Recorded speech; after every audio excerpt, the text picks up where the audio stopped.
So welcome everybody to the Morgan Horse Source. Tonight our guest is Jordan Freeman, and I have a quick little video introducing who she is.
So welcome, Jordan. Hi. We can get started with our first question. So how did you first get involved with the Morgan breed? Yeah, well, before I answer that, that video, I like felt a little bit teary looking at all my old like glory moments. So thank you. That was kind of fun. But I started riding horses when I was around 11. I earned my horseback riding badge for Girl Scouts, and then I got to do a summer camp, and I kind of got into that level of riding. But the farm that I was riding at didn't have an indoor, right? So Michigan winters, you just kind of stopped riding for a few months. But luckily, my mom had a friend whose kid was riding with Katie Mayer of Sterling Training Center here in Michigan, and she connected us. And so it was really happenstance. So I feel pretty lucky that I somehow ended up in a Morgan Show barn for lessons, and then didn't really know much else until, adulthood at least. What initially inspired you to pursue a judge's card in the Morgan world? I've definitely wanted to be a judge for as long as I can remember.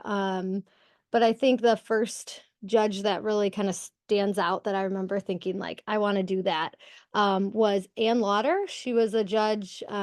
She was from Michigan. She was also a lawyer. She was one of the first judges that my first year showing my first show horse Ace. She judged a small local show in Michigan and then ended up on the judging panel in Oklahoma. And we won the world championship that year. And I just remember thinking, as a 11, 12-year-old kid that like I showed in front of her in Michigan, and then she must have remembered me. I don't know if she did, but it just felt really cool and full circle.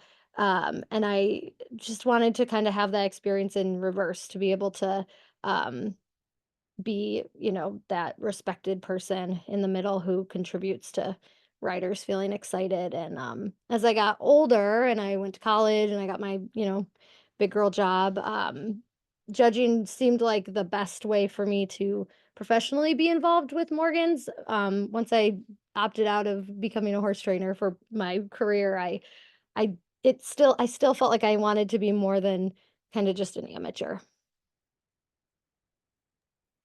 And then why did you choose Morgan specifically, and what makes them so special to you? Well, like I said, it was a little bit by accident at first. But as I've gotten older, I've had opportunities to, ride other types of horses, saddlebreds. I've ridden some quarter horses. And then as a judge, I've judged open shows. And so, like, even calling classes at a multi-breed or an open show, like, I always gravitate back to the Morgans. There's just something about them. I think we can all probably agree, like, interpersonally, they're just the best. They want to please us. They want to be our partners. They love their jobs. Um, it's cliche to say they're the whole package, but they are. Um, and then as a judge, like I feel like home with the Morgans. So it's it's it's my favorite breed to judge, obviously. They have so much athleticism to them, you can see the whole spectrum of types of horses at a Morgan show, the high stepping, finer boned athletic saddle seat horse, our sporty athletic hunters, beautiful Western horses, sport horses, like there's everything. I love that. It keeps things a lot more interesting than, um, not to talk bad about the other breeds, but you can see a lot of the same at some of the other breeds, over and over again. We have so much variety. What was the process of earning your judge's card? Were there any unexpected challenges along the way?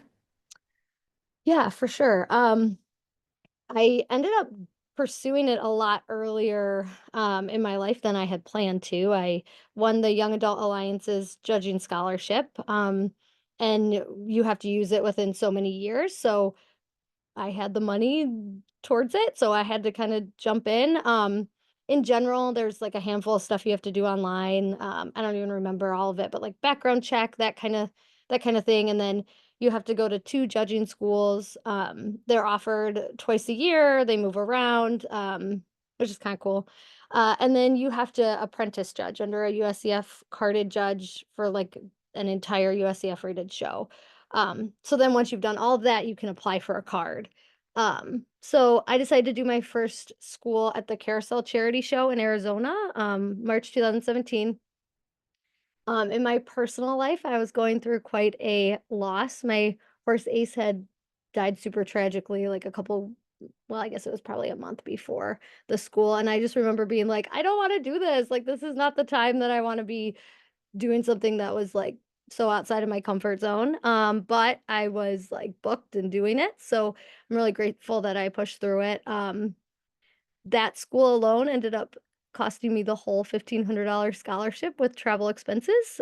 Cool to go to Arizona, but it was very expensive. So I definitely like finances were an unexpected challenge. I've gotten better in my 30s, but I'm not really a budgeter. So I was like, "Oh, I'm just gonna do it." And then I did it and it cost a lot of money.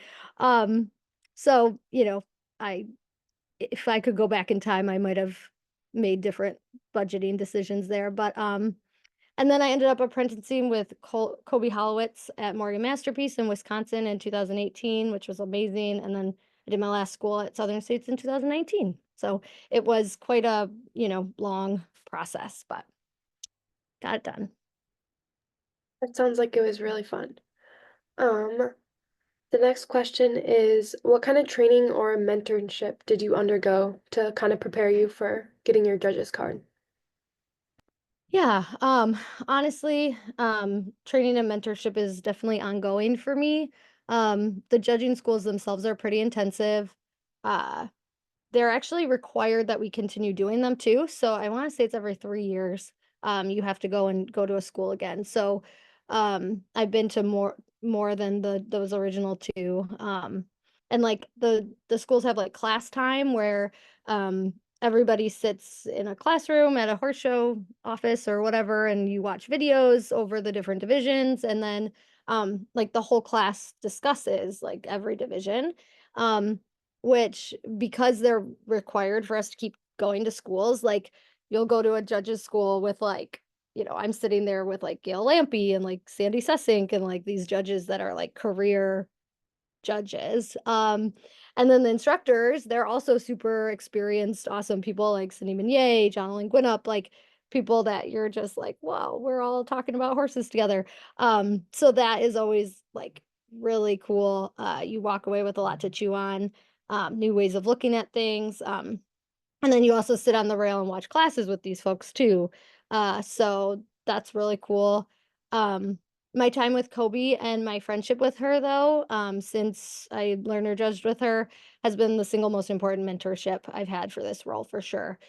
She's the kind of judge I want to be. She's being able to mirror her, how where she stands in the ring, how she runs her classes, and just how she handles the job. That has been really great, and she's always available when I need support ever since. So her for sure, she's awesome. That's all really cool. Have has your experience as a judge changed the way you view and interact with the breed and your approach to riding at all? Yeah, I love this question. It made me think. Becoming a judge has definitely widened my network. I truly have connections and friends now from like across the country, and I'm judging in Canada this year, which is super cool. So it's mostly been all very positive. I have been surprised by some people in the Morgan world who, weren't even necessarily neutral, but were kind of unsupportive of me, and I was surprised by that. So that was disappointing.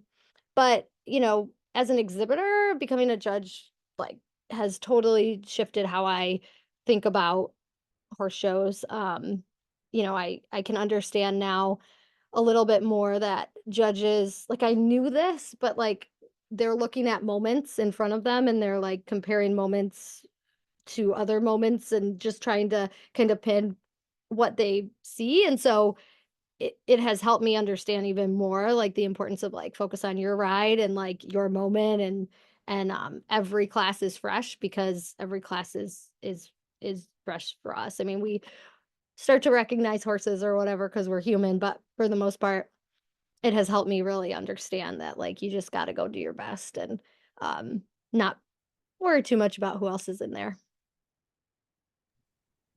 How did your time, do you think, as a competitor or mainly just as a horse enthusiast, like really prepare you to step into your role as a judge? Yeah, so many ways. When I was a junior exhibitor, Morgan shows and equitation, like they were my oxygen.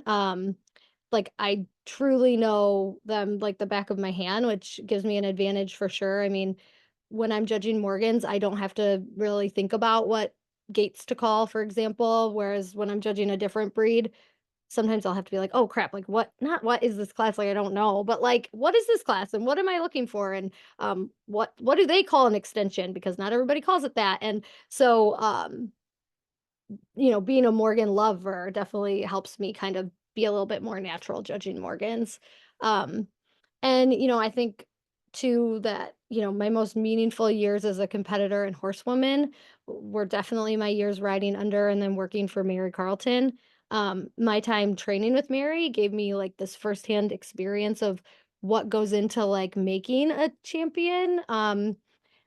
She doesn't just toss anybody into the ring. And as a judge, you can really tell the difference between teams that are coming from programs like that like really prepare and, maybe teams that don't have quite that preparation. I really admire that commitment to our sport and appreciate teams that come into the ring really prepared. And I showed on my own as an AOTS. So like the preparation I'm talking about isn't like you don't need the big trainer to do it. It's totally replicable on whatever scale you're showing. So um I think my background though in, working in that program has really kind of given me my eye for what I'm looking for. And then, I think it also helps me remember as a judge that on the one hand, it's just a horse show. There's more horse shows. The world's really big and a lot is going on and we're lucky to have horse shows. But on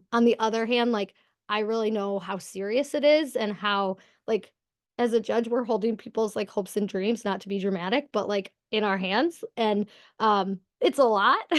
But understanding that firsthand really helps me be a better judge and take, no matter how tired I am, what part of the day it is, take it really seriously. Because people really like are serious about it. What was it like judging your first class?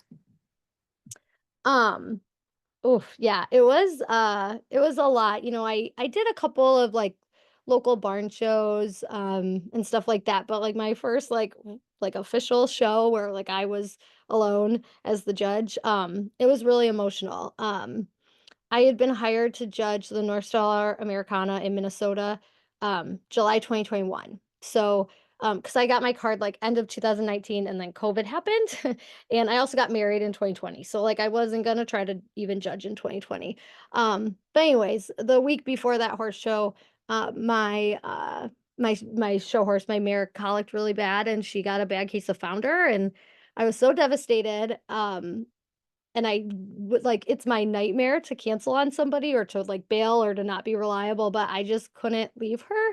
So I had to bail of my first job and I ended up connecting them with another young Michigan judge, Celia Selman, who like by miracle was like available and like willing to go do it. And I thought, okay, well, I don't know when I'm gonna judge, whatever. And North Star called me back and they hired me for 2022. And so like when it finally came time and I was standing in there, like again, not to be dramatic about horse shows, but like it was so tragically triumphant to be there, right? Like it I was so excited. And then I do remember like the nerves coming right at the end, being like, oh my God, but like I'm doing it.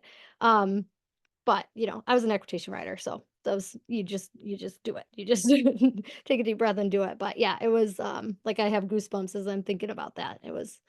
Um, it was a big deal. How would you say that you approach making decisions in the ring, like for example, in like a tight class? Yeah, I think when I was thinking about this question, like I think it depends a little bit on the division. But like in general, I try to keep my card pretty organized, like in, like my top people, my kind of middle, and then maybe my people who, are at the lower end. And um, usually by almost the end of the class, like pretty much know, but when there's like a top 3 or something, like that could really go any which way.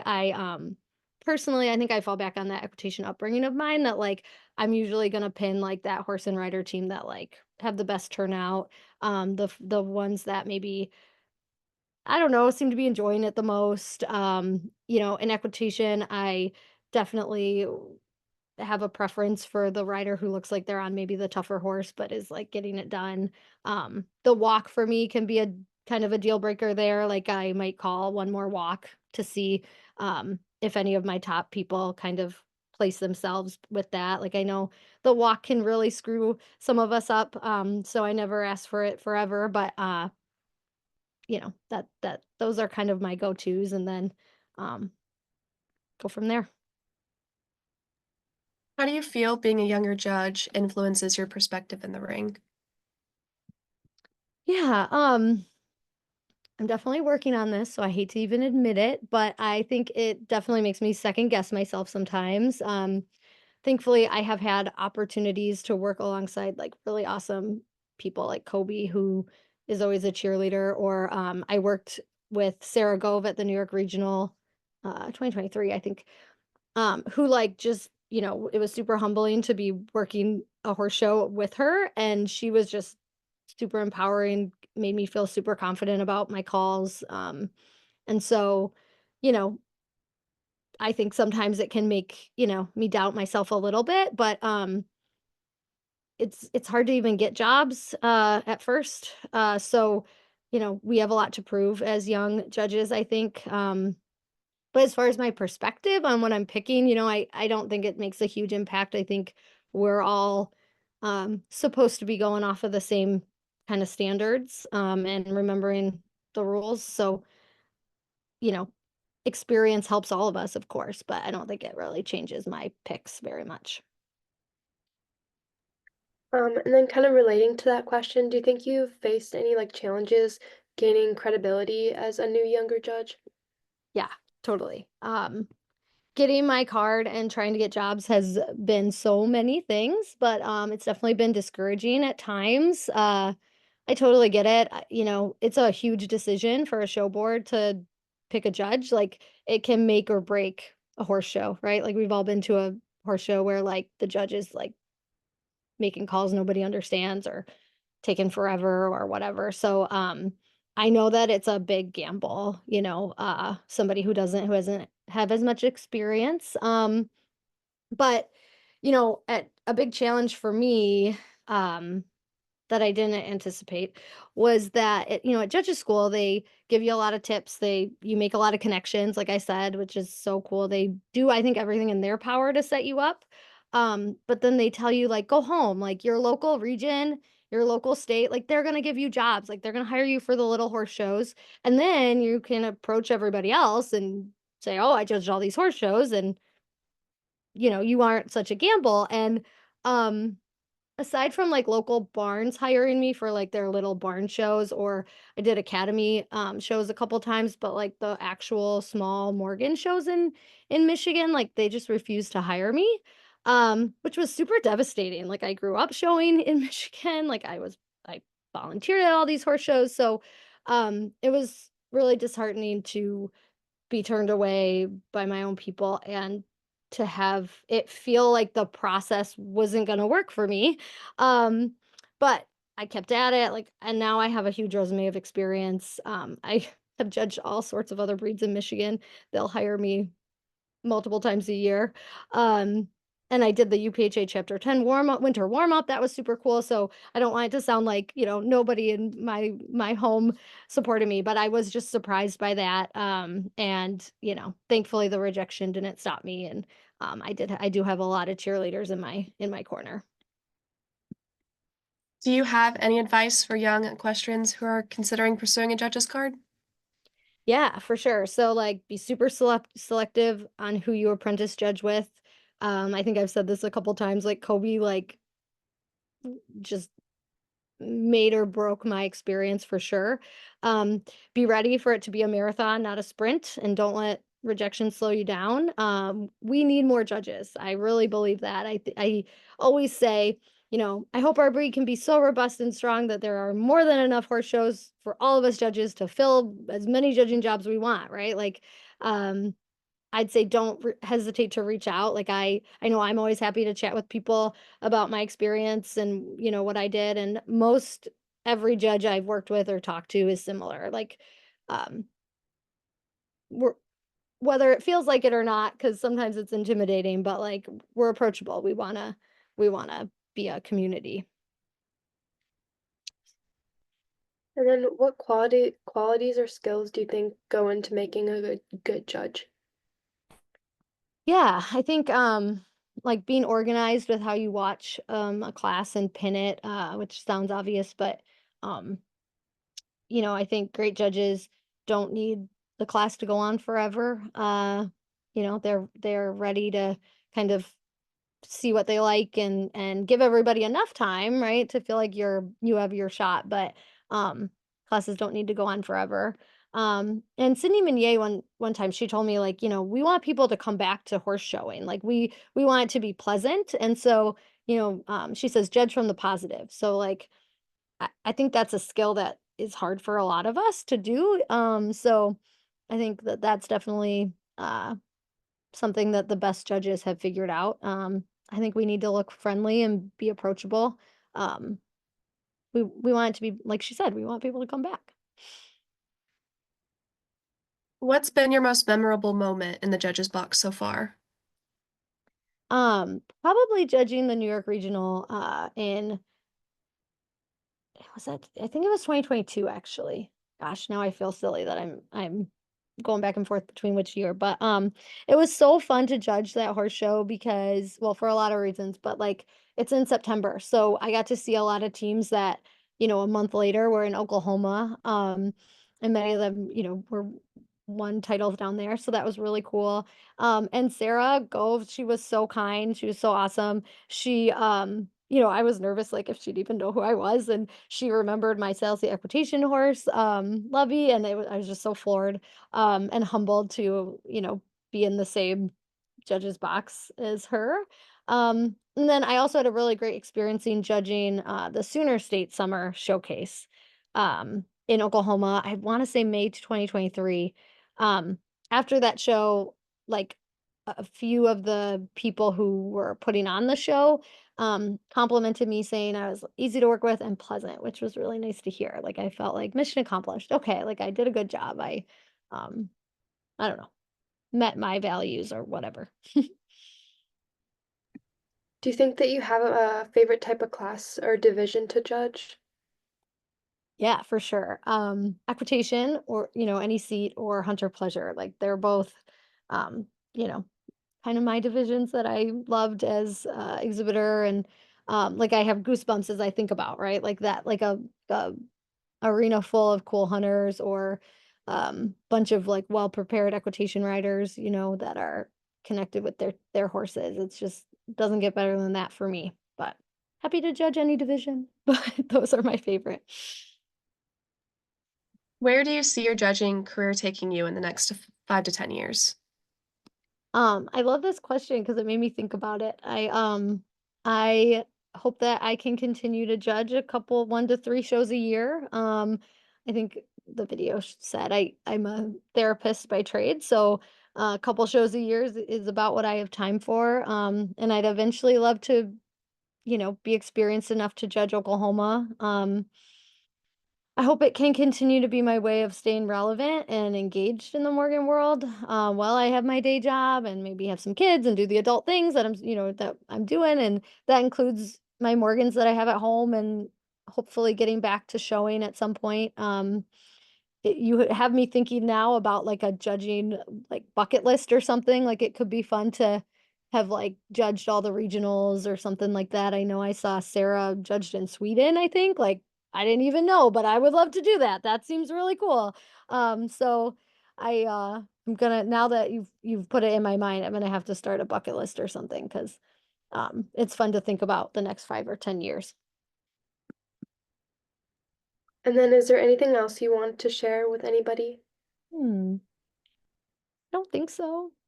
I'm available. Anybody, any horse shows that need me. Like I said, I'm excited to judge in Canada this year, and I just like I am so honored that you guys asked to chat with me, and I hope that, there can be some more new young folks who pursue judging because like I said, I think, the more the merrier, and it's a really cool way to be involved.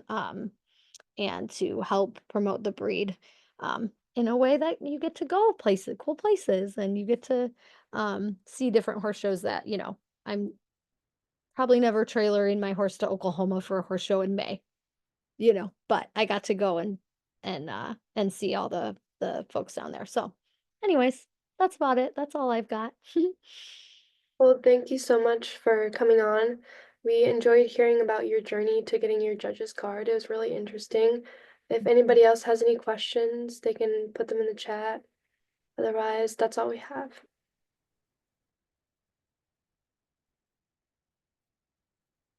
Awesome. Well, Jordan, I have to say, give Hot Rod some scratches for me. I will. I hope he's doing well.